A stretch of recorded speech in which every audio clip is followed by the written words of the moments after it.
It's movie time, and we're back again with movie time. Hey everyone, how you doing? Hopefully you had a wonderful, wonderful weekend, and happy Wednesday movie time. It's like, guess who's back in town? It's like, yep, it's me, Grayson, your host for tonight, along with my two co-hosts, Arpo. Hey Arpo, how you doing? No, don't drink turpentine. What? Oh, well, they want to be social. They can reach me on Facebook. Oh wait, this is the beginning of the show, right? Okay. Yes. Hi. And also with me is my co-host Olaf. Hey Olaf, how you doing? I'm doing, um, yeah, I'm good. Yeah, that's it. I'm good. I'm doing great. Fantastic. Glad you're back. It's like, Thank you. the monkeys ran the show last week, and we did a good job. You did. You did an awesome job. I was very proud. It's like you get two thumbs up from Siskel and Ebert. Hey, it's like, well, hey, forget the Well, thumbs. actually, the only way we're getting thumbs up for them is because that's how they were buried. Exactly. I was like, the monkeys don't want thumbs up. Monkeys want bananas. Well, it's like, and speaking of bananas, it's like, yes, now I've tried the dark chocolate peanut butter, and I do enjoy it. Not quite the Now, hooked on books as the white chocolate. Now you're talking white chocolate and bananas. That's what the monkeys Yes. want. Yep. You guys get paid in Actually, peanut butter. Grayson is dressed as a banana. Yes, I am. I have this beautiful banana yellow color. Yes. Trying to appease the monkeys. Okay, I get it now. And I'm going to have some new peanut butters on Friday night. Uh oh. Good. Yeah.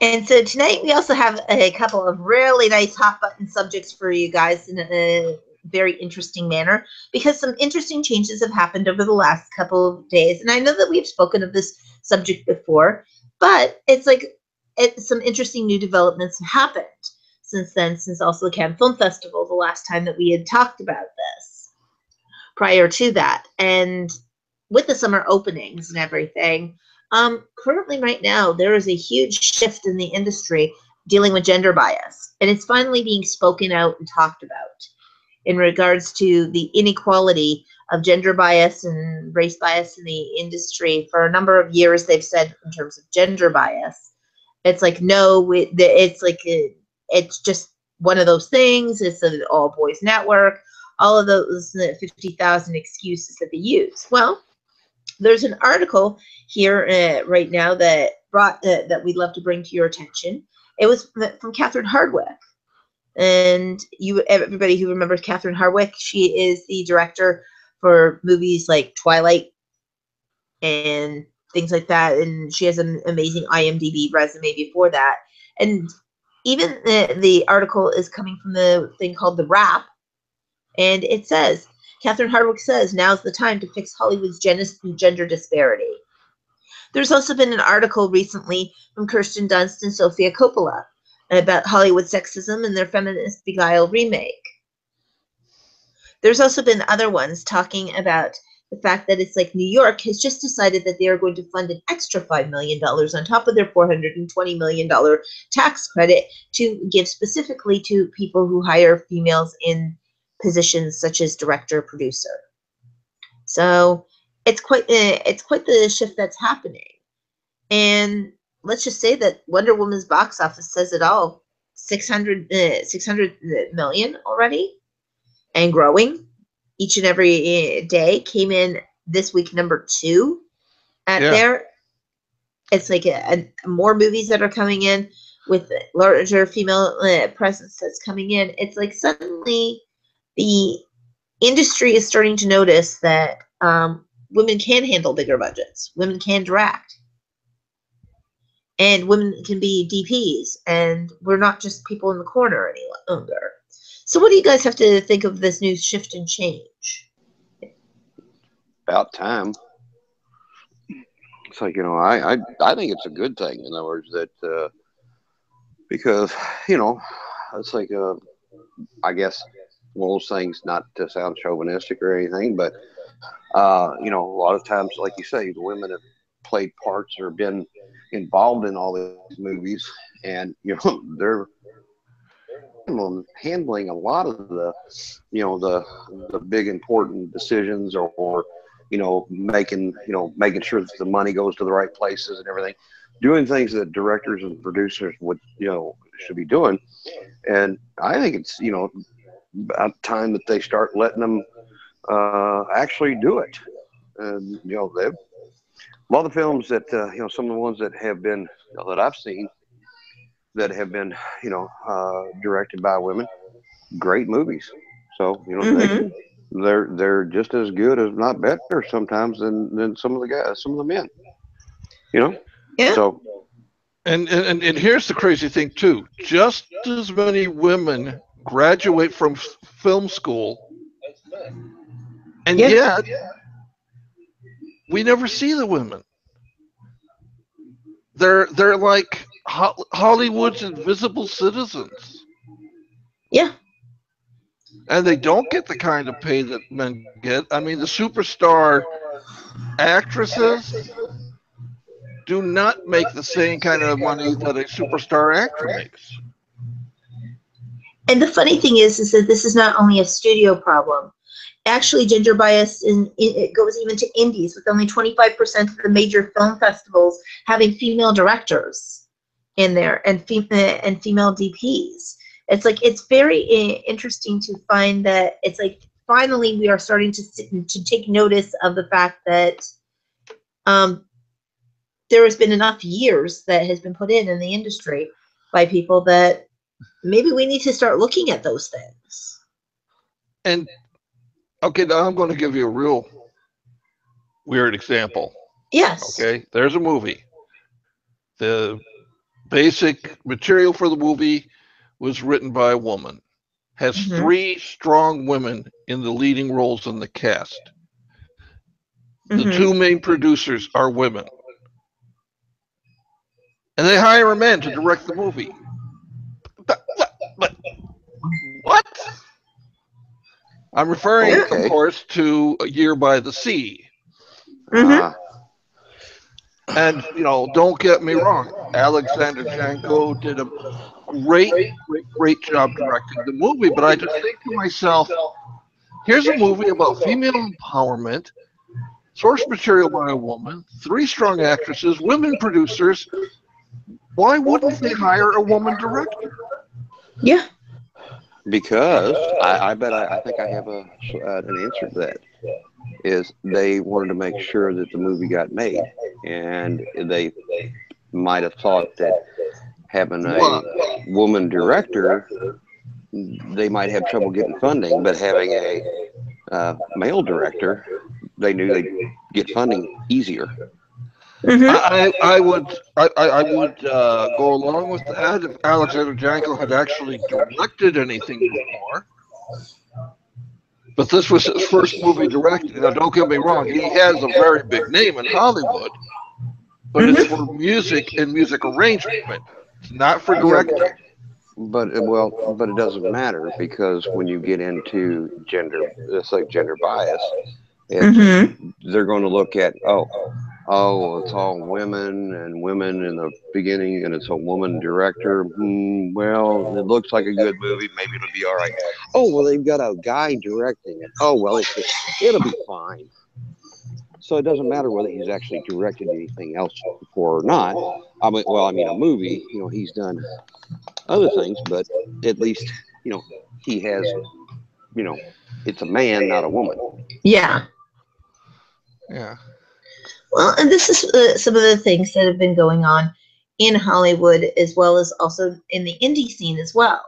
Indie movies, it's like, and you would think in an independent movie, it would be more equal, right?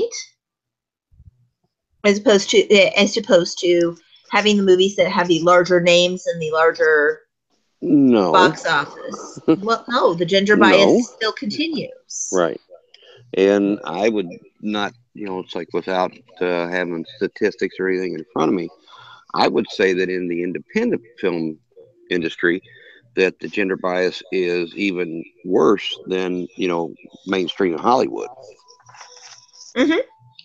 Because in a lot of ways, what ends up happening is that people don't realize, look, the industry is growing. The industry has changed. we're still back in the antiquated days of, well, you women, it's like, and this is finally starting to become a forthright thing, that it's like they're starting to discover that females in the industry can actually make powerful movies and make impactful movies. However, that being said, it's like they always have made the occasional impactful movie, but now suddenly it's being noticed because there is finally somebody who's broken through in a major box office manner with it. And that's where you can, it's like, for example, people like Catherine Hardwicke, who did Twilight. That movie blew huge box office numbers for its budget, as well as also Catherine Bigelow with being nominated in an Oscar for the Oscar for the movie that she did, as well as also it's like Patricia Rose in the, I hear the mermaid singing. It's like all of these movies that have gone on for years and years and years, and it's like all of these people who, it's like when the movie has hit big and yet at the same time it's not been acknowledged. Why do you think it's taken, in terms of history wise, all of this time to finally acknowledge, hey, guess what, women can actually direct too? Penny Marshall for years has been directing. She made very successful movies like League of Their Own and so many others like that it's hard to count in terms of that. But again, acknowledgement for her work has been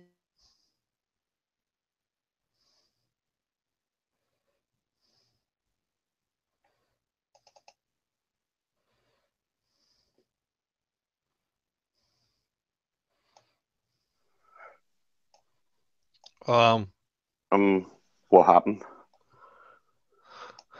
I think she ran away from home. Uh-oh. She turned it back over to the monkeys. Look out! Wow. This is a revolting situation. Gee, this is awkward. Well, like she, she was talking about Penny Marshall, and and making films and made quite a few of them, but she just, she doesn't get the recognition, and Yeah. that's, I mean, and that's sad. In other words, if she was making films and they were just kind of, okay, but it's like she's made some pretty good. I can't think off the top of my head right now, but it's like she's done some. A League of Their Own. Right, League of Her Own. That was one of the best movies that came out that year. Right, and she didn't get the recognition she should have gotten for it. And now, had it been it's like a male producer or director, they would have gotten all kinds of accolades because of how good it was. And see, that's not right. Now, like I said, I mean, to me, it doesn't matter what whether what the job is or who's doing what, and there's always been in any industry, but women a lot of times they don't make as much money as a man does, which I don't think is right. If the woman can do the job and do it as well or better than a man, then she should be paid equally. But they just like, oh well, we'll give her less because she's a woman, and I don't think that's right. I think it doesn't matter what it is or what industry. If a person, gender being not a issue, then they should get the same pay and everything if they do the job as well as another person does. Yes. Yeah. We also have to think about how Americans, how they view Hollywood. Do Americans think Hollywood is sexist? There's actually a poll done, and on an average, how many Americans do you think, and this is, I'm going to combine men and women here. How many Mhm. Americans do you think said that they thought Hollywood was sexist? Or you mean like percentage wise? Yeah, Yeah, percentage I, wise. 10%. I was going to go 8%. 50. Oh, wow. Okay. Interesting. 50%. 50% of Americans. Oh yeah, she came back to give us music. Yes, I gave you music. 50% of Americans think Hollywood is sexist. A little less than 50% of the men, a little more than 50% of the women. Yeah, it's very true. So, you know, Is the point I'm trying to make is this has not escaped the public eye. If Hollywood thinks that we Americans don't know they're sexist, they're wrong. They're very. It's like they. It's like they realize it sometimes, and yet at the same time, still don't acknowledge it. Well, do you think some of that though is not so much the gender bias, but more of the advertising and everything else, where it is the normal saying is sex sells. So that's where they want the Barbie doll type of women uh, and to do stuff rather than the heavier women, because you know the skinnier ones look better on camera, or they look better in a Mm-hmm. bikini. They look better in a bikini than your average person. So is that maybe where the thinking that 50% think that Hollywood is sexist? Well, Yeah, well, it's quite possible in regards to that. But there's also another interesting statistic that has come out of another article that relates to this, that it says, according to the 2016-2017 Women in an Independent Film Report by the Center of Study for Women in Film and Television, the 23 festivals considered screening an average of 6 narrative films directed at least by one woman, compared to the average of 18 features directed by men.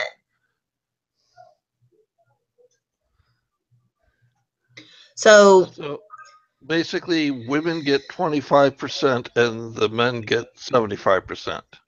correct. And It's not a level playing ground. they consider that equitable. Yes. Okay, obviously they don't understand how a scale balance works. And what they said is that the study also found that women are more likely to direct documentaries and narrative features. All films considered fared best the producers, which are 32%, followed by directors 29%, executive producers 29%, writers 26%, editors 22%, and cinematographers 11%. 11%. Yes. That statistic is Wow. saddening. Yeah. It's saying, and women have a beautiful eye for lenses. It's like if anybody has looked at Annie Leibovitz's photos, she's a brilliant photographer. It's like there are many actors and such who, it's like they have a great fit, and they're talked about that. It's like and what they're saying is that Hollywood gender gaps in 2016 movies had more major female characters but fewer speaking roles. And 22% fewer women directed in 2016's 250 actually movies that a new study finds. Yeah. So what does that mean for people that now suddenly we're looking at this? As I said, now after all this time, it's finally being looked at as this is actually a concern. Yes. Well, and now your figures are from 2016. No, and 2017. Oh, 2017. Okay. Yeah. My figures are from 2012. So Yes. women directors writers 15%, producers 25%, executive producers 17%, editors 20%. Yeah. You ready? You ready? Yep. Cinematographers 2%. Yeah. Wow. So it's like the trend is moving into the right direction, but it is not moving nearly quickly enough. Exactly. 5 years, those numbers should be a lot bigger than they are now. They are. It's like they really need to be improved. And as I said, it also comes also towards the way that they also market it. It's the afterthoughts of, oh, did we mention if it was successful, it was directed by a female, and if it wasn't successful, did we mention it was directed by a female? Yeah. But that's an afterthought. It's like, and the fact 29% only in terms of female producers. It's like these figures are all mind-boggling of how it's working, and this is why I say things places like New York really, really are having the pulse of what's going on in the actual industry, because they're building in extra incentives. And I had somebody ask me the other day, well, then isn't that a lot like affirmative action in terms of doing it? And I said, you know what? In terms of the industry, it's not an affirmative action stance. It's a trying to level the playing field stance. It's not saying that if a male is good for the directing role, not to have him aboard. It's saying give also a female a chance to be able to show that she too can direct it, or produce it, or write it. And yeah, and my answer to that is yeah, if it means that there has to be a little bit of an extra push to be able to get people to get women in the industry and a minority and people of minorities as well also into the industry, and more women in the industry, absolutely, by all means, affirmative action away, so to speak. Yeah. And now we're starting to get some organizations with affirmative action, like We Do It Together. Yes. Which, and I sent them an email to clarify, and I did not receive an answer back from them yet. I'll probably get one tomorrow. Yes. If I do, I'll report on that on Friday. But as far as I can piece together from their website, what they do is they come up with grants for movies that are directed by women. Yes. And same thing with places like From the Heart Productions, that we'll be speaking also with Carol Joyce and Carol Dean as well, and help out with things like that. Places like Adrian Shelley Foundation, places like Tribeca, there are many places that have grants that are coming up now that are specifically female driven to try and level out the playing field. And I'm sorry, but it's like, for those who don't understand it, it's finally the pendulum is starting to at least start to swing in the middle. I'm not going to say it's swinging to the left or right. I don't want it to be to the point where it becomes like, well, if you're a male director, it becomes difficult for you to do that. That's a very different kind of stance. What I'm saying is that you take the best person for the job who has the best vision. Yeah. To carry it through, and your financier should feel comfortable if it's a male or female director behind the helming wheels, as well as all should feel that comfortable of female written stories. Not every female only writes in a dramatic period piece or rom-com kind of way. There's various genres.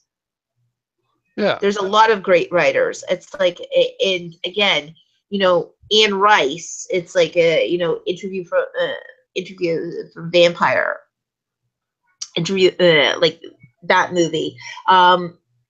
Cody Diablo, who wrote Boys Don't Cry, it was at a dramatic. It was not one of those romantic flowery pieces. Yeah. It's like you're talking about films, and when you're talking about stories, it's like, okay, perhaps maybe there needs to be a new definition of what is considered to be a female and male story. Because if we're doing untraditional typecasting, sometimes it has to be also as well untraditional filming as well. What does each person bring to the table? Well, I don't see where you have to say, well, this type of movie is should be a male movie, and this type of movie should be a female movie in terms of direction and writing and everything like that. You know, Yeah. Mm-hmm. women can write science fiction. Women can write Absolutely. action adventure. And fantasy and all of that. Yeah, Exactly. And it should be acknowledged in the amount of movies that are produced. yeah, But unfortunately it's not. Right now it's like now it's starting again, like I said, I don't like to call it a pendulum, but the pendulum's starting to swing to the middle. And yeah. I hope it continues to stay within a middle. And in all honesty, I don't think it's ever going to be 50-50. No. But it ought to be at least 60-40. Yes. I And mean, you're always going to have that male mindset in Hollywood, and you're never going to get rid of it because that's what it was for the first, what, 50 years? yeah. 60 years? Yep, 50, 60 years. Yeah. Well, here's an interesting one. All female director movies from 6 major studios. There is Jodie Foster, directed Money Monster. There is also, in regards of Me Before You, which was directed by Thea Sharrock, which went on to be very successful. Bridget Jones's Baby, Sharon Maguire. So all of these are very interesting statistics. Yeah. The number of women are surpassing. Okay, so then you have people like Mira Nair, who did Queen of Kawati for a major studio. Underworld Blood Wars was directed by Anna Forster. Then there's Unforgettable, which was Denise Dinovi. So it's very interesting to see this. Wonder Woman, Yeah. obviously, Patty Jenkins. Yeah. And you see, I think that's what women directors need. They need more Wonder Womans. They need more movies that do that 5-1 or 7-1 plus the budget ratio Yeah. before Hollywood is finally going to wake up and say, "Oh, hey, these gals can direct, can't they?" Yep. But everybody looks at a movie that's failed and they look and they go, "Oh well, it was a woman director." But the vast majority of movies directed by men also fail, Mm-hmm. Yes. and they keep getting the jobs. That's right. And it's like, here you go. You have Frozen 2 that's being directed by Jennifer Lee and Chris Buck. Once again. Yeah. It's like it's one of those really strange things of that when you're looking at it and you're going, wow. It's like, and you know what? Yes, box office failure happens in all categories. Yeah. But the difference is if a woman's first couple movies are box office failures, she's done in the business. Mm-hmm. Whereas men, they'll get like 5 or 6 chances before studios start going, Yeah. And it's interesting also that it's like then you get things like the Beguiled remake, where it's a feminist Beguiled remake dealing with that Sofia Coppola. And what I'm saying is that the industry is starting to acknowledge in regards to it of a lot of interesting details that are coming out that people didn't realize.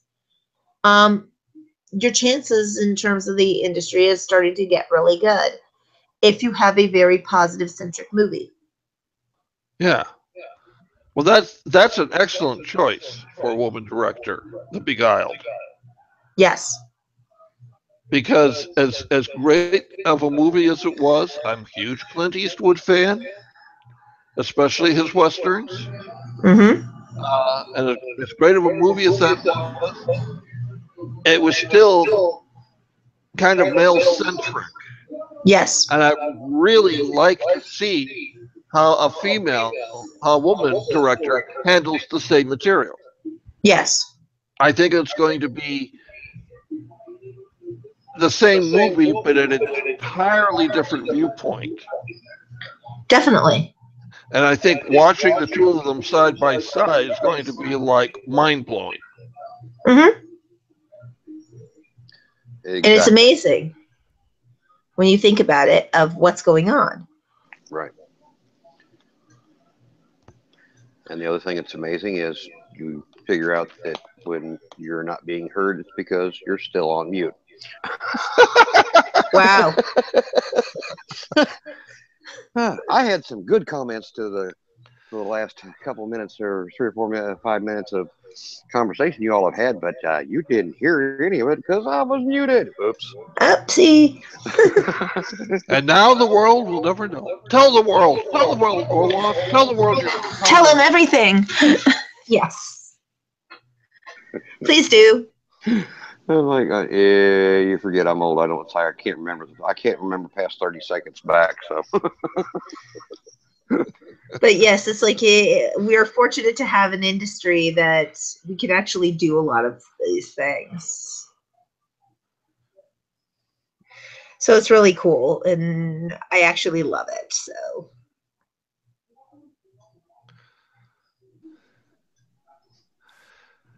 And of course, we want you to be happy. So, yeah, it's like it really is a lot of fun. as long as you're having fun, that's all that matters. Yeah. oh, rats. That's all Yeah. that matters. I'm Well, in there you trouble. go. No, no, no. There is more. It's like, No, well, when we were talking earlier today. Grace and I were talking earlier today about how everybody, the average American, let's put it that way, the Yes. average American thinks that filmmaking is such a glamorous thing, you know, Yeah. and yeah, it's just a lot of grunt work. Yeah. People don't understand it's 80% grunt and 20% in terms of fun. It's like, yes, it is hard work. Anybody who well, believes that the whole Mickey Judy theory I really challenge them to want to show me this. Yes. well, let's take for example, most people don't realize. Yes, since I used to do a lot of it's like videotaping and stuff like weddings and TV commercials stuff like that. I used to do that stuff. Yeah, for that 30-second TV commercial, if you don't have 2 hours minimum Mm-hmm. of footage, you can't really put together a decent 30-second commercial unless you have 2 hours of footage. So you look at some of these commercials that are on TV, and it's 30 seconds or a minute long. They probably spent 6 or 8 hours setting up and shooting all that stuff just to get that 30 seconds to 1 minute worth of commercial. So Yes. there's where all your glamour is. You spend and like that hour long movie, you know, it's like, oh, they've been. And I've heard people say it took them 2 years to make that movie. Wow, that hour and a half to almost 2 hour and a half to almost 2 hour long movie. Yeah, you're gonna be shooting for a long time to get enough footage to piece it together to make a, hour and a half long movie. Yes. Yeah. And There's Which your really glamour, makes you folks. marvel at people like Roger Corman, who could yes. do it in a week. And yes, okay, so he didn't have classy special effects or anything like that, but he could tell a story and get it filmed in a week, and people would enjoy it. I still enjoy watching his movies. Right. His Edgar Allan Poe movies are classics. Hmm. Yeah. And honestly, it's like they were shot on a shoestring budget, Yeah, much like Lloyd's movies are shot on a shoestring budget. But it's like it takes long hours. It takes a lot of work and a lot of legwork and a lot of phone calls. If you don't believe me, it's like I'll have my personal assistant on the show one time to talk to you about the long hours of phone calls. oh, do you think he can spare the time? I don't know. I No, can't. he's too big. It's like no, he can't spare the time because he's got to be on the phone. Yep. He's got to catch all the time zones. Hmm. Yeah. Oh shoot, China's open. I got to I can get to China. Oh my God, no. Yeah. So I need to talk yes, to I need to talk to Natalie Portman's agent. She's in Australia. That's right now. exactly. It's tomorrow morning there. Yeah. Yes, depending on depending on where you're calling in Australia, it's like quarter till 11 Yep. in the morning. Yeah. Just in time for the wallabies. But the Hmm. next town over, it's 10 after 11. They have the weirdest time zones in Australia. Yep. Well, it's like I'd still love to visit there someday. I have relatives there. But that's neither here nor there. The whole thing is that yes, making movies have also dealt with everything from locations to schedules to budgets to everything that as we've discussed in a multitude of times. There is a lot of research gathering work, and just when you think that the work is done, no, there's more work. Yeah.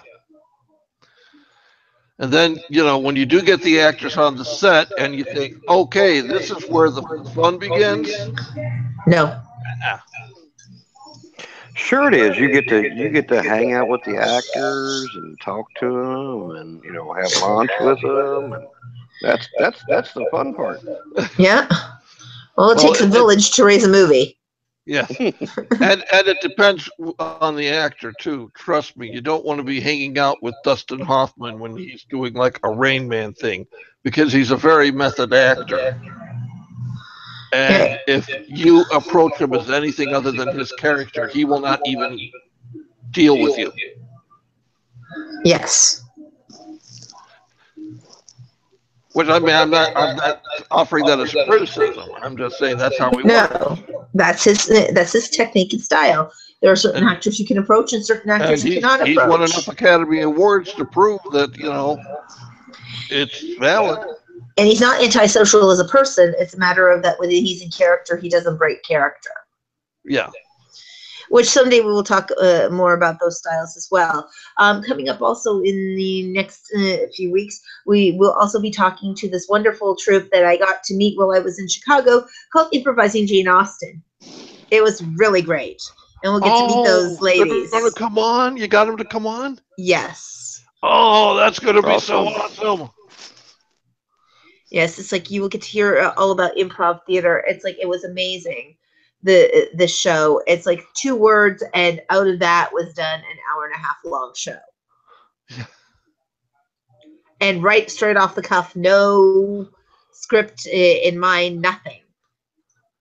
It was just absolutely wonderful. I bet.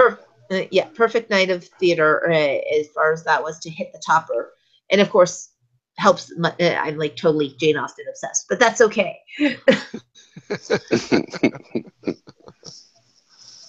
But if you So really want to get on her good side, Olaf, buy her a Yes. Star Trek T-shirt for her birthday. Oh, Take there my you go. word for it.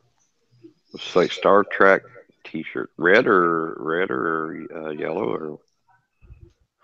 Oh, red! Yeah, buy her one of those. Yeah, one of those red Starfleet shirts. Yeah, there you go. yeah, I'll get that get that for me, and I'll give it to my husband to wear. He He won't wear loves it. it. Yeah, he will. He'll No, like he won't. The guys in the red shirts are the guys who always got killed when they beamed down to the planets. That's okay.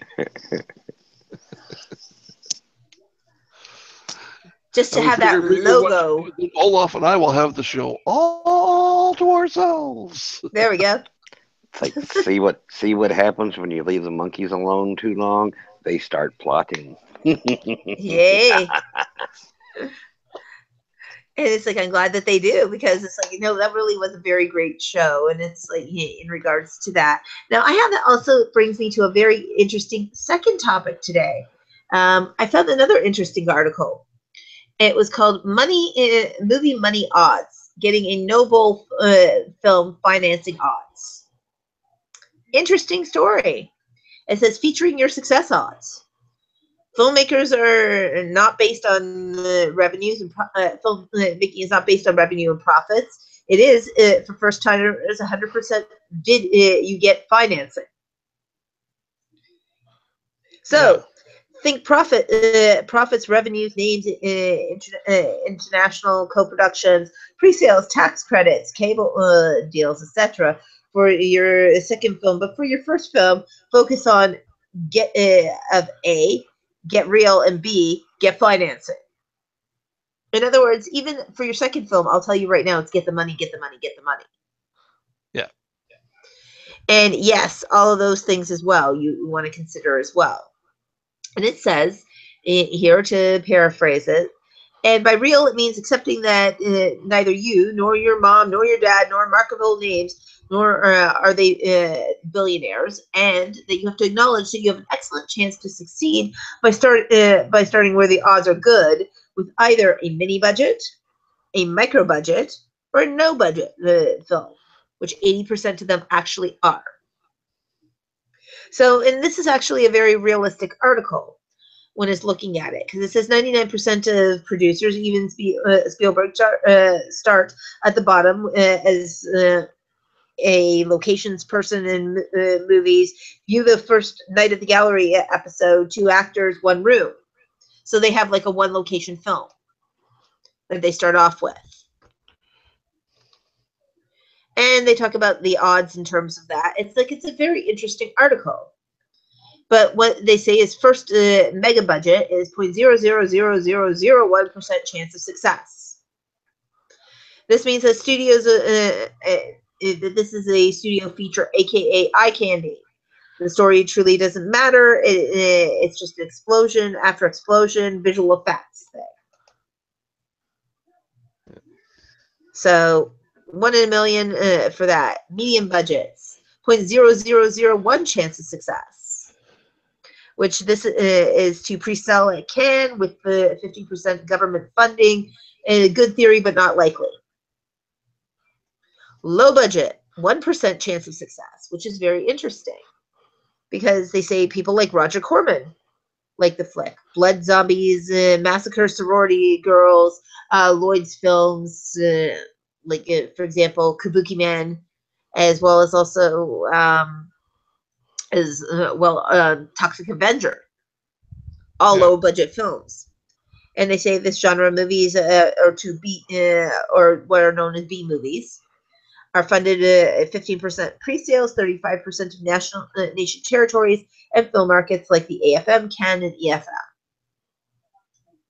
So, and then they talk about ultra low budget, which have a 3.333% chance of success. So, ultra low budget, and this is something that we will be talking about with our future people in terms of that. It's a ultra low budget is considered to be below 500,000. Some even as low as under 100,000 is a budget. And they say, like, these are character-driven stories, 20 to 28-day shoots, 7 to 10 principal locations, assigned with 3 guilds, and above the line and non-unions. Below the line. Then there is the micro budgets, 10% chance of success. Micro budget meaning as in 50,000 or below. Sorry, it's like, and that's usually just need 3 to 5 friends or a relative with jobs. They're usually a 2-week shoot, and their chances of success in terms of that, like I said, is 10%. Then there is micro budget, which is a 20% chance of success. Yeah, micro budget, 20% chance of success are things that happen when you own the script, you take it in real time and stuff like that, more reality shows. And no budget, which is an 80% chance of success of being able to do your first movie, because it's you, a camera, and a bunch of people who it's like you don't really care at that point in time of where you're shooting, because you're going to shoot anywhere you can get it for free because you have no budget. It's basically a form of guerrilla filmmaking a lot of times as well. They say, like, if you truly want to make a film, you'll have to find funding like $10,000, like Uber, Starbucks, Whole Foods, as you get great scripts going on there. But on a zero budget, it's like you basically have 4 to 5 odds. So they talk about financing odds in this, and they also talk about DVDs and streaming sales. So what do we think of this when we look at these statistics and figures of this incredible article? Wow. My thoughts exactly. Wow. Let's not make any movies. Gee whiz. No, what it's saying is that if you are a first-time filmmaker, get real with your budget. If you are a second-time filmmaker, after you've made your first film, which is usually a lower or no budget kind of film, at that point in time, start looking towards building up your budgets and start getting into the game and getting more funding for your films. Once you get beyond that, then you can start building up your budgets, which comes into the category of also, it doesn't mean that these films are bad, any one of them, from zero budgets to large budgets. It just means that you have to deal with it in terms of how to deal with the budget that you got.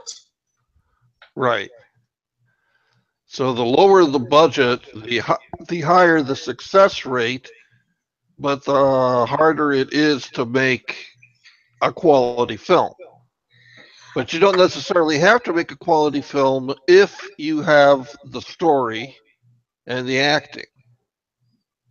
Well, and you know what? You can make a quality film even on zero budget. It's like, it's just a matter of if it's what genre of film that you're trying to make. Yeah, it's like also who do you pick as actors? Obviously on zero budget, unless you know somebody in the LA community, you're not about to pick somebody coming out of the woodwork or coming out of the Hollywood industry. But you know what? You may get very talented people that are local actors to be able to do things.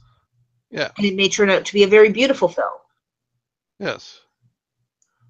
I never say never to anybody when they ask me about being casted, because you never know who the diamond in the rough that you discover is. You may have a diamond in the rough that does just such a brilliant job on that particular production that you're going, oh my God, wow, this is awesome. And so your only other option is to have billionaire parents like Jen and Sylvia Soska. Yes. Who are kind of like the Shags of the movie business. Yeah. I actually kind of liked their movies, and I hated the Shags. Well, but at the same time, again, it's one of those. What do you do when you want to actually have the movie of your dreams? It's like sometimes, you know what, you don't get the budget that you want. But you know what they say? Lloyd Kaufman said it brilliantly. It's like when he shoots, if that's the budget he has, that's what he shoots with. Yeah. He says you make do with the budget that you have, which is very true. Sometimes, you know what, you're going to be aiming for a budget that is higher than what you can possibly collect. And you know what, you use it. You shoot on whatever it is. If you can only make a movie on $100,000 is what you collected, then you make a movie on $100,000. If you only collected $50,000, you make a movie on $50,000. You just have to know how to be creative about it. Yeah. And you do the best that you can with that. It's like, in other words, if it's something that takes 100,000 to do, and you actually did it for 50, and you actually comes out really good, then people start looking. It's like, wow, he only had $50,000 to do that film. Yeah. I wonder what he could do with 100,000 or 200,000. Yeah. I bet he or she could do. I bet he or she could do a really good film with 100,000 or even 200,000. So Yeah. even if you don't get even if you have a $100,000 budget on your film and you can only raise 50,000, you do the film and do it as best you can and put as much as you can into it for that 50. And the next time you go to get that 100, you'll get the 100. Very true. And also, it's like if they see that the movie is brilliant quality enough, they may say, you know what, let's give her a shot at a bigger, or him a shot at a bigger budget, or even a big if. But again, it's like you have to look at the increments of where you're going with that. You have to stay in a comfortable zone. Or you could take the route that Sling Blade and Whiplash took. Yeah. When they were having trouble getting funded. So they made short film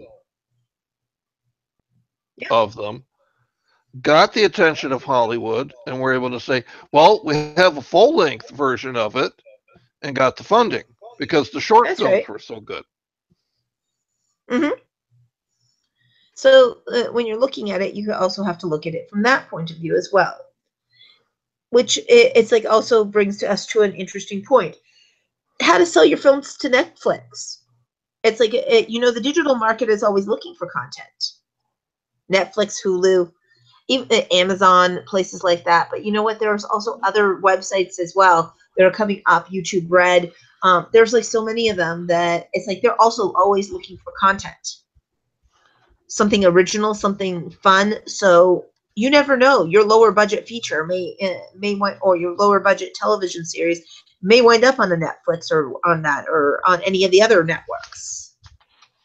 And don't be discouraged to go on a smaller internet network because they still have an audience, obviously. There is an audience for everything on the web. And you will grow your audience. So one of the things of talking about how to sell your film to Netflix, they're saying selling your film to Netflix has become a new growl in many of the films, and including myself. And but getting in touch with the original programming is anything but easy. And and some of the things that they talk about in this article are things like be crystal clear about your final goal for your film. In other words, it's like here selling to Netflix. And make sure that everything supports that goal. Grow your audience online to use as leverage later. Create alternative content here. It's like here being a web series. It's like to show that you can do it and that there is an interest in bigger projects. Dedicate time and budget to email and attend festivals and chase the programming down and be patient. There are ways of pitching to these online networks that will get your stuff going. But again, it's creating the marketing campaign that goes behind it. And once again, you can track down this article at any point in time. It is on Mentorless. Mm-hmm. And here's an article from the American Film Market and Conference. And they have pointed out that they say here, putting aside the matter of transparency, the shift towards SVOD services streaming services, is Mm-hmm. changing the economics of distribution. Our figures suggest that the subscription streaming services have shifted about $4.6 billion in consumer spending away from theaters, DVDs, Blu-rays, and Yeah. so, and because of this, that's why they're willing to spend, Netflix spends 5 billion a year developing stuff. Hulu and Vimeo and HBO's online offerings will spend as much as $14 billion Mm-hmm. on developing new materials. So, it's really streaming has totally changed the market. It has. And, and anybody who denies that is fooling themselves because it's pretty darn obvious. Yeah. And it's amazing. Yeah. It's like and a lot of people don't realize that it's like there are wings for your films now that, and we've talked about self-distribution as well, and we'll go more into detail in regards to that, but it's like there is a whole bunch of new things that are going on within that world, as well as also there was an article right now in Guerrilla Rep Media that talks about 9 ways to finance independent films. So again, we are giving you a plethora of articles, giving you skin in the game, equity, piece. They basically talk about various things from understanding it's like, part of the 9 ways, skin in the game, which is usually 10 to 20% of your budget. In other words, putting in your own skin in the game, crowdfunding, then there's equity, and there is things on here. So again, a great article from the Guerrilla Rep to check out. Things like grants, gap debts. It's like soft money. Again, both Michael Mendelson, Michael Gianfrido. It's like we've had various guests on here talking about finance in various scenarios. So there are this great articles here, Guerrilla Rep Media, that also gives you an interesting way of talking about it. So in case but I also, again, I would encourage everybody to listen to the shows dealing with our financiers. So that being said, it's like we've had a fun episode tonight. And so, Olaf, how do we get you in social media? Well, you can stalk me on both Facebook and Twitter at Olaf Barbosa, but just don't stalk too close because I do get nervous and I do have an itchy trigger finger. Yeah, Scares me. I know, it scares you. You're very scared. It's like, and now also, Arpo, how do we get a hold of you in social media? Well, if you want to be purely social, you can reach me on Facebook. If you want to be a little more business-like, I am on LinkedIn. I've been known to haunt the forums less and less these days. I've been a little bit busy, but I do get back there when I can at the Movies Underground. And of course, hey, just become a Skype buddy. I love to chat. But just make sure you let me know that you're a fan of Movietime because, quite frankly, I get way too many marriage proposals from Armenian women. And by the way, Arpo, it's like we may have to steal your movies that you have reviewed from Kente to be able to come on to our Friday shows very soon. Hey, you know what? I have the scripts for them, so excellent. I can always read them. Fantastic. And also, you can reach me on LinkedIn, Bizipedia, on Facebook, on Twitter, at Snada Grayson, at Movietime Indie. Though it's like I still have to remember how to get back on Twitter. I will eventually and will answer anybody who has just actually been on Twitter with me. also on Bizipedia, LinkedIn, as I mentioned, also on www.pastlivesproductionsinc.net.